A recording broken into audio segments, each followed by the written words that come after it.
In 1909, a shocking newspaper story claims an explorer found an ancient Egyptian city hidden deep in the Grand Canyon.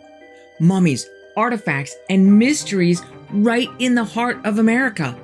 Even the Smithsonian Institution got involved.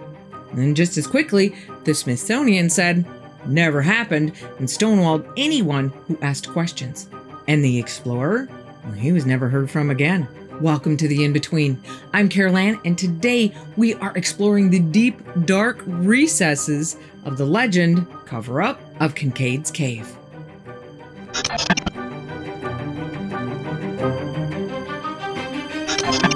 March 12th, 1909. A small blurb is printed in the Friday evening edition of the Arizona Gazette newspaper. It pretty much just says that this guy named G.E. Kincaid from Lewiston, Idaho, took a boat down from Green River, Wyoming, where he started in October, to Yuma, Arizona. That's almost 1,500 miles of river. Pretty impressive. And it says he's only the second man to make the trip. After a brief mention of Mr. Kincaid unearthing some interesting archaeological discoveries, the article states that other than losing an oar along the way, he enjoyed the trip so much he wants to do it again next winter with friends. But on April 5th, 1909, the avid Gazette readers would see a follow-up article that's a little more in-depth. Turns out there's a little more to the story. Now, just a note here that since these articles are published only about 3 weeks apart, I am assuming that they are talking about the same trip, since I think it's highly unlikely that Mr. Kincaid could have traveled back up the Colorado River to the east end of the Grand Canyon and floated his way back down to Yuma again in that time frame. It's not like going down the water slide and running back to get in line for another run. The second, more detailed version of the trip goes something like this. G.E.'s trip is not just for the fun of it. He's actually on a mineral prospecting tour. So as he's floating along, he's continually scanning the sides of the river canyons for a sign of mineral deposits. Floating his way through Marble Canyon, which is toward the east end of the 270-mile-long Grand Canyon, he spies a change in the rock coloration that could signal an area of mineral deposits. So he stops his boat, climbs out, and starts making his way up the 2,000 feet to where he saw the change in the rock. As he gets higher, he discovers some steps that have been chiseled into the rock. That's a bit unexpected. He keeps climbing until he comes up to the entrance of a cave. Chisel marks on the inside cave walls pique his curiosity. He's not sure what to expect, so he draws his gun and goes in. During that trip, I went back several hundred feet along the main passage till I came to the crypt in which I discovered the mummies. One of these I stood up and photographed by flashlight. The main passageway is about 12 feet wide, narrowing down to 9 feet toward the far end. About 57 feet in from the entrance, he finds the first set of these side passages that go off to the right and the left. And off of those side passages are a bunch of rooms about the size of a living room, but some are as big as 30 by 40 feet. And these passages are as straight as any modern engineer could build. But that's not all. Over 100 feet from the entrance is the cross hall, several hundred feet long, in which are found the idol or image of the people's god, sitting cross-legged, with a lotus flower or lily in each hand. The cast of the face is oriental, and the carving this cavern. The idol almost resembles Buddha, though the scientists are not certain as to what religious worship it represents. Taking into consideration everything found thus far, it is possible that this worship most resembles the ancient people of Tibet. He found enameled and glazed pottery, and vases and urns and cups made of copper and gold. He found what looked to be granaries 12 feet high that you could only enter from above with copper hooks on the edges so you could lower a ladder. And they still had seeds in them. He found some kind of gray metal similar to platinum and rooms that had remnants of what looked to be the metal smelting process. Now keep in mind, those cups and urns made of copper and gold and the gray metal as well, Those things would have had to have been smelted for them to take those shapes.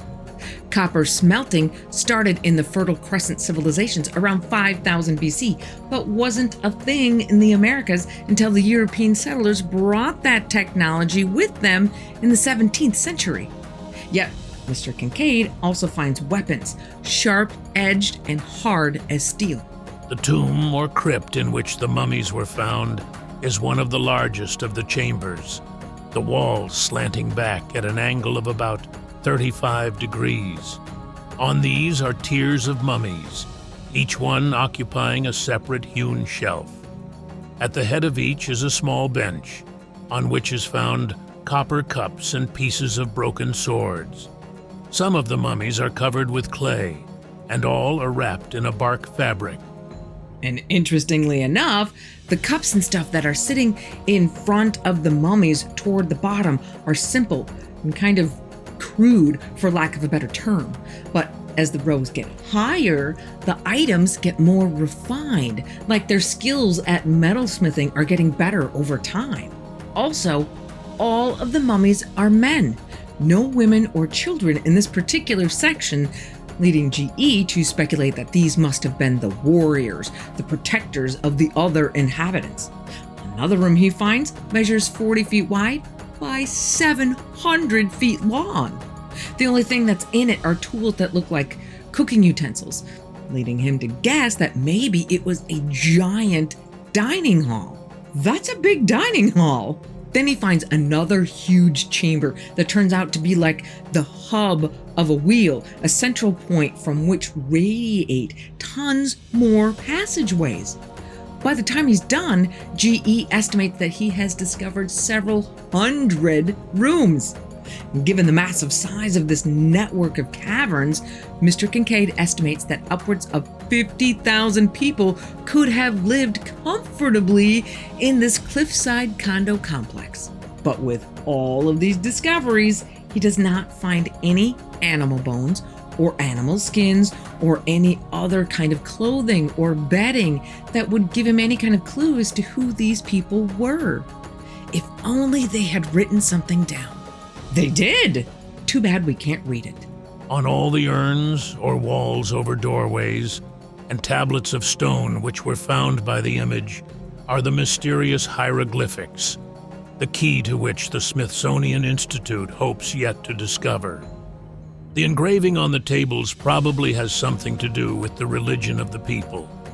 Similar hieroglyphics have been found in southern Arizona. Interestingly enough, walking through hundreds of feet of dark passageways and finding large rooms filled with dead people, none of that seemed to bother GE, except one dark, unventilated room. There is one chamber of the passageway to which is not ventilated, and when we approached it, a deadly, snaky smell struck us. Our light would not penetrate the gloom, and until stronger ones are available, we will not know what the chamber contains. Some say snakes, but others boo-hoo this idea and think it may contain a deadly gas or chemicals used by the ancients. They don't hear anything. For some odd reason, whatever light he had didn't seem to want to penetrate the darkness of that particular room.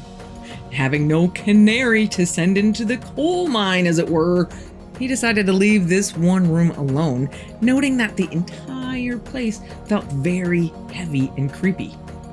So after wandering around and checking things out for Lord knows how long, Mr. Kincaid takes a bunch of pictures, gathers up some of the more interesting artifacts, loads them on his boat, and keeps on trucking down the river. I gathered a number of relics which I carried down the Colorado to Yuma, from whence I shipped them to Washington with details of the discovery. And the people at the Smithsonian in Washington must be mighty impressed by what GE sends them, because they immediately make plans under the direction of Professor S.A. Jordan to send down another 30 or 40 people to explore the caverns even further. And as you would expect from any operation that includes any aspect of the government, the article in the Gazette also includes a very firm statement from Mr. Kincaid. First, I would impress that the cavern is nearly inaccessible. The entrance is 1,486 feet down the sheer canyon wall. It is located on government land and no visitor will be allowed there under penalty of trespass. The scientists wish to work unmolested, without fear of archaeological discoveries being disturbed by curio or relic hunters. A trip there would be fruitless, and the visitor would be sent on his way. So we're having a party, and you're not invited. And guess what? That cave party is still going on, and you're still not invited. Fun fact, of the 270 miles of the Grand Canyon, only 120 of it has been explored for possible caves. And of that 120 miles, there are upwards of 1,000 caves.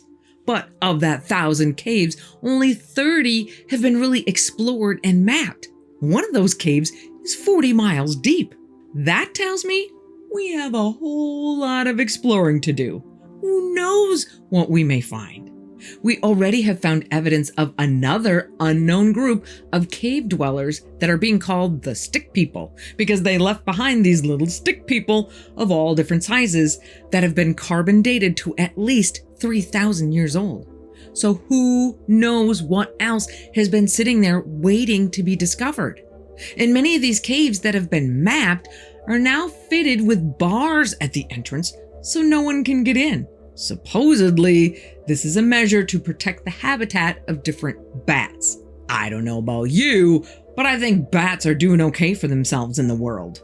But, lest I be too dismissive, I looked it up. There are only 2 bat species in the entire American Southwest that are on the endangered species list. The Mexican long-nosed bat and the lesser long-nosed bat. Well, that name's kind of a self-esteem killer. The Mexican long-nosed bat lives in the Southwest, but not near the Grand Canyon.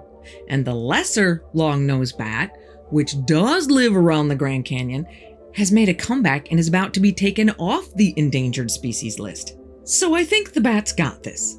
Why go to such great lengths to protect bat caves that are basically inaccessible anyway for bats that don't need protecting? Which brings me to my next question. If the cave is there, why has no one else found it yet? Answer: because it's basically inaccessible. Seems like it shouldn't be hard.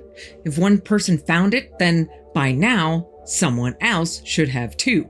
However, consider that scaling down the walls of the canyon at that point is almost impossible. Water is very heavy to carry with you when you're climbing, so you're not going to carry that much of it. So by the time you get down far enough to get to the height that the cave is supposed to be at, you're already out of water. Now, I would have thought that anyone looking for the cave would go by boat, just like Kincaid did. But now, to go down that section of the river requires winning the lottery. Literally. They have a lottery drawing each year to hand out permits for anyone wanting to make the trip. And it could take years before your name comes up. And it's not a short trip. It takes days just to get to that section of the canyon where the cave is supposed to be. Then it can take weeks to traverse the rest of the river because there is no other place to get out for hundreds of miles. Not to mention that you must be certified for Class 5 rapids because the river gets a little crazy along the way. All that to say that getting there by boat, it's not as easy as it sounds. Now, there are a couple of guys named Rex Baer from leakproject.com and Jared Murphy from notaliens.com who've been studying the area looking for the cave for a while now. And on one of their trips, they start out with 2 cars, leaving one in a public parking lot and loading all of their gear into their super duper 4-wheel drive Jeep.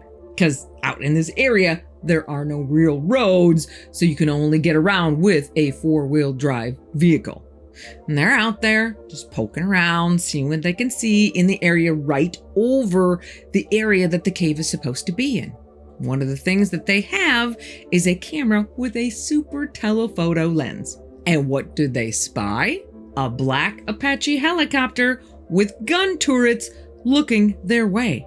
Okay, interesting and duly noted. At the end of the day, they get back to the parking lot and pick up their other car. And there are 3 frat boy looking dudes in khakis, all standing around a car pretending to be on their phones. All three of them keep throwing glances at Rex and Jared while they're unloading their gear. Then Rex and Jared look like they're getting ready to go, and the three frat boys start getting ready to go. But Rex and Jared don't go, so the frat boys don't go. These three guys hang out until Jared and Rex finally leave the parking lot. And they said these guys were so obvious, it was laughable. But why? Jared rolled out a theory that maybe it has something to do with the uranium in the area. Did you know that there are over 500 open uranium mining permits for the Grand Canyon area? But what exactly do they think is going to happen? Two guys with backpacks full of snacks and water and a really big camera are going to go dig a hole with their bare hands and find a big old nugget of uranium? I don't think it works that way. But between the helicopter surveillance and the stooges who drew the short straws in the parking lot, it's pretty obvious that the government is still protecting something. Now, I wish I could say that's the end of the story, but you know that we here at The In-Between always have to look at the flip side of the coin, whether we like it or not. And I gotta say, I don't like the other side of this coin, mostly because of one man, Joe Mulhattan. See, as I was looking for any other follow-up newspaper articles on G.E. Kincaid, I found this story from the Coconino Sun on April 16th, 1909. The reported discovery of a mammoth underground city of an ancient race in the Grand Canyon seems to be a splendid piece of imagination sent out by some Mulhattanized individual. Well, what does that mean, to be Mulhattanized? So, of course, I had to look it up. And I gotta tell ya, I'm starting to fall more and more in love with history every day. Fun tangent. To be Mulhattanized is to fall under the influence of the aforementioned Joe Mulhattan. Who is Joe Mulhattan? One of the greatest hoaxers to have ever lived. Joe was a hardware salesman, kind of guy that would give you the shirt off his back and that everybody loved. But evidently, hardware sales aren't exciting enough because his favorite pastime for over 40 years was tricking newspapers into printing his fantastical stories as real news events, just for the fun of it. Starting around 1870 and going all the way through the early 1900s, Joe would send stories into newspapers with tall tales, including stories like George Washington's body is now petrified, or a little girl who tied a bunch of helium balloons around her waist and floated up into the sky, only to be saved by a sharpshooter who popped the balloons one by one until she came safely back to the ground. Or my personal favorite, the magnetic cactus that had enough pull to attract everything from lizards to cowboys, impale them on its cactus spikes, and quickly dissolve the bodies with its digestive juices. In 1883, when Joe was just getting started, the American Antiquarian and Oriental Journal thought it prudent to issue a warning to archaeologists. Joe Mulhattan is a character of some interest to archaeologists. His residence is in Kentucky, and his business is to invent marvelous stories or lies. He has invented 7 stories about finding big caves, Masonic emblems, and other ridiculous things. In 1888, Joe Mulhattan was included in the Book of Prominent Men and Women of the Day, alongside Mark Twain, Walt Whitman, and Oscar Wilde. In 1891, the New York Times declared, Joe Mulhattan is known in every city in the United States and has probably caused more trouble in newspaper offices than any other man in the country. His wild stories, written in the most plausible style, have more than once caused the special correspondents of the progressive journals of the United States to hurry from coast to coast to investigate some wonderful occurrence which only existed in the imagination of the great liar. This guy was so prolific and well-known that according to the Museum of Hoaxes, during the 1870s and 1880s, Joseph Mulhattan was perhaps the most famous hoaxer in America. And what were his favorite and most famous kind of stories to tell? Ones about discoveries of caves full of amazing artifacts of great archaeological significance from ancient civilizations. He has been described as a burlesquer of facts, or as his friends would call him, a liar. Most artistic, beautiful, and consistent liar ever turned loose on a nation. In 1910, the year after the Arizona Gazette published the Egyptian cave story, it also published a fond tribute to Mulhattan and his talents, regaling many of his bigger whoppers. However, it did not mention the Egyptian cave story of just the year before. Now, with all that being said, I did not find anywhere that good old Joe went so far as to set up the long cons, so to speak. And remember that the Gazette actually ran 2 stories on G.E. Kincaid.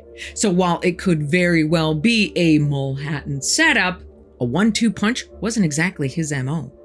Over the years, the legend of the lost Egyptian city within the Grand Canyon continued to grow, and more people started to investigate.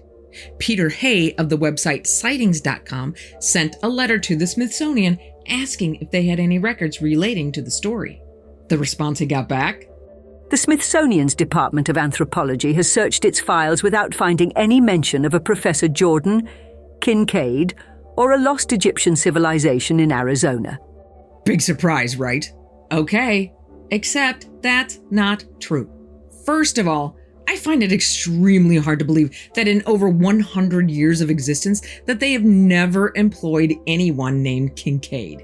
Second of all, they did employ a Professor Jordan, just not an S.A. Jordan. They actually had a 30-year relationship with one David Starr Jordan, known not only as the father of ichthyology, the study of fish, but also as a founder of Stanford University. They knew this guy so well that they offered him the jobs of National Museum Director and Smithsonian Secretary more than once. Not to mention that he had been on expeditions down the Colorado River before in 1889 with one T. Kincaid, a trip about which Jordan himself published many articles. So why not mention this guy? Well, they may not want to call too much attention to that relationship, considering that David Starr Jordan turned out to be a racist eugenicist who helped cover up a murder in Hawaii. Ooh, didn't really see that one coming. So we have a T. Kincaid versus a G.E. Kincaid, and a D.S. Jordan versus an S.A. Jordan. Interesting coincidence.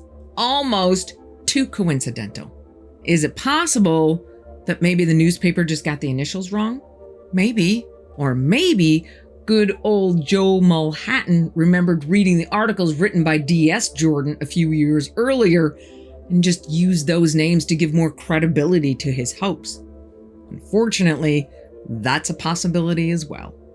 Another thing that the proponents of the legend often point to as corroborating evidence is that many of the landmarks in the area carry Egyptian names, such as the Isis Temple, the Osiris Temple, and the Tower of Ra. And I gotta admit, it kind of had me raising my eyebrow at first too. However, a lot of those monuments were named by a guy named John Wesley Powell, who went through the canyon in 1869 and 1872 on geological expeditions. And just for extra context, people in America were in the middle of an Egyptology craze right around that time. And Powell didn't just use Egyptian names, he also named things for other cultures like the Venus, Vishnu, and Zoroaster temples. And this last point on the not true side of the ledger is just my own personal observation after looking at all of the maps and the pictures and stuff. The spot where the article says this cave is supposed to be in Marble Canyon is at a spot where the distance from the top of the canyon to the canyon floor is somewhere around 3,500 feet. So G.E. Kincaid would have had to climb from the canyon floor up 2,000 feet. Well, here are some pictures of that exact area from Rex and Jared and their super duper telephoto lens camera. Looking at the walls of the canyon, I just find it really hard to believe that a 2,000 foot climb is even possible without tons of climbing gear. Now, Maybe since Kincaid was using this trip as a prospecting trip, maybe he had that kind of gear on him. But it takes a whole lot of rope to climb 2,000 feet. But I guess it's possible. But even with all of this information, I still have one more question. Given the massive size of the network of caverns, Mr. Kincaid estimates that upwards of 50,000 people could have lived there comfortably. So where did these people go? Maybe they're still here. It is a Hopi Indian legend that their ancestors once lived in an underworld in the Grand Canyon until fighting broke out between the good and the bad, the people of one heart and the people of two hearts. Machado, the chief of the good people of one heart, told his people, "We have to leave the underworld." But there was no way out. The chief then caused a tree to grow up and pierce the roof of the underworld. So the people of one heart climbed out. They lived and worked on the Colorado River and grew grain and corn. They sent out a messenger to the Temple of the Sun asking the blessing of peace, goodwill, and rain for the people of one heart. That messenger never returned. But when he does, their lands and ancient dwelling place will be restored to them. So to this day, the old men of the Hopi tribe can be seen at sundown, standing on top of their houses, looking toward the sun, watching and waiting for that messenger to return. As usual, I'm on the fence on this one. The hoaxer, Joe Mulhattan, just seems like the logical source for the story in the newspaper. But then again, if there isn't anything there, why send the goon squad to babysit everyone who's just there trying to solve the mystery? The original Arizona Gazette article that started this whole legend does go a little bit more in depth, so if you'd like to read it in its entirety, we have a link to a copy of it in the description below. And if you found this topic fascinating, I highly suggest you watch this video next. You're definitely not going to want to miss it. Seriously, go check it out. And as always, be careful out there. And I will see you here again on the In-Between.